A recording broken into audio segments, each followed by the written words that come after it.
थोडक्यात मी माझा परिचय देतो. मी MSc मध्ये होतो महाराष्ट्र जिल्ह्यातून. माझी तारेवरची कसरत आहे,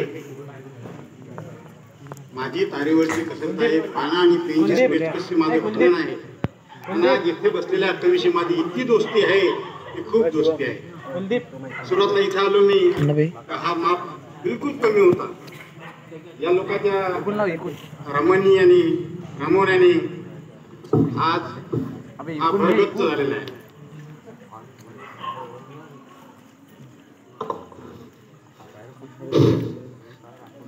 वास्तविक पाहता मी कवी नाही आहे आणि कुठंतरी हिंडतो फिरतो, त्याच्यातून काहीतरी दिसते चित्र आणि ते वास्तव मी मांडतो. मला कविता जमत नाही, पण ते उतरतात. आणि असा योग आला, सरांची माझी भेट झाली आणि त्यांना ही कविता म्हणून दाखवली होती मी. यांचा काव्यसंग्रह सुद्धा प्रकाशित आहे. आणि त्यांनी मला फोन केला, ताळेवर येता का तुम्ही? म्हटलं आवर्जून येणार आहे. आता तुम्ही जे बसलेले लोक आहात इथे शेतकरी आहे, शेतमजूर आहे आणि त्यातलीच माझी कविता आहे. असाच मी आमचा ब्रेकडाऊन होता लाईनवरचा, आणि ब्रेकडाऊन असताना आम्हाला लाईनवर फिरावं लागते.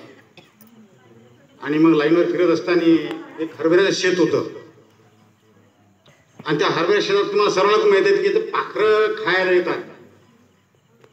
आणि मग तिथं त्यानं राखणदार ठेवला होता.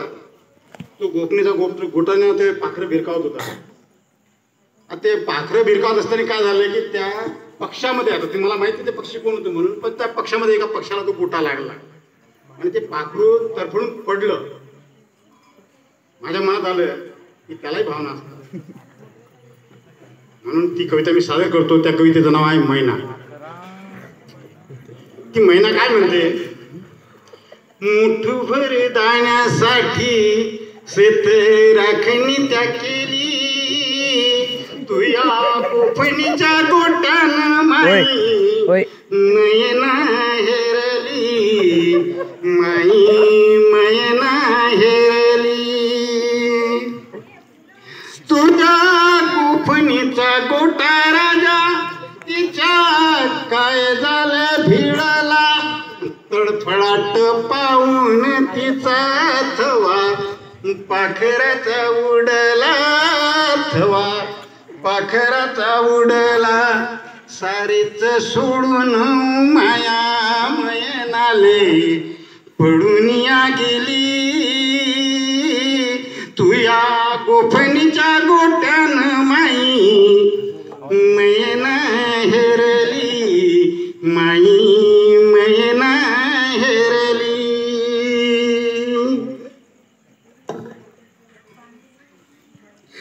पुढे काय म्हणतो तो? नवा नवा थाटला होता हा अमूलचा संसार, दोन पिलं सोडून आली होती ती माया बरोबर, दोन पिलं सोडून आली होती ती माया बरोबर.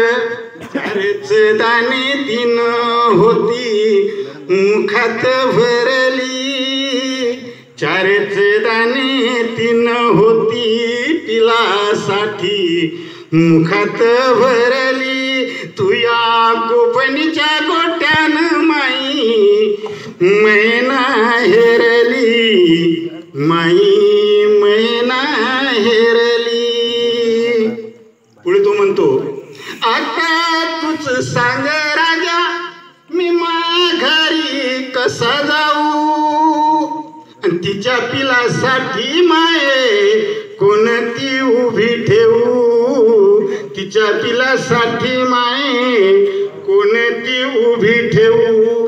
विचारतील पिल हो बिचारी माये आमुची नाही आली, तुया गोफणीच्या गोट्यान माई मैना हेरली, माई मैना हेरली.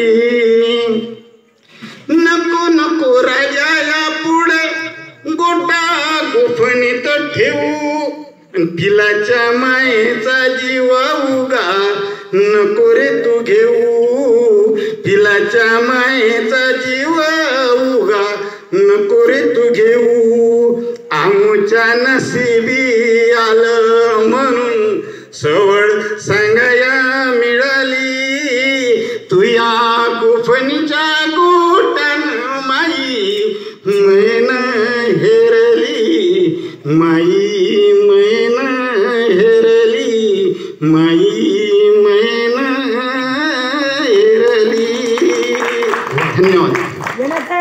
का पुन्हा पाठोबर तुमचा आहे तो यूट्यूब चॅनल.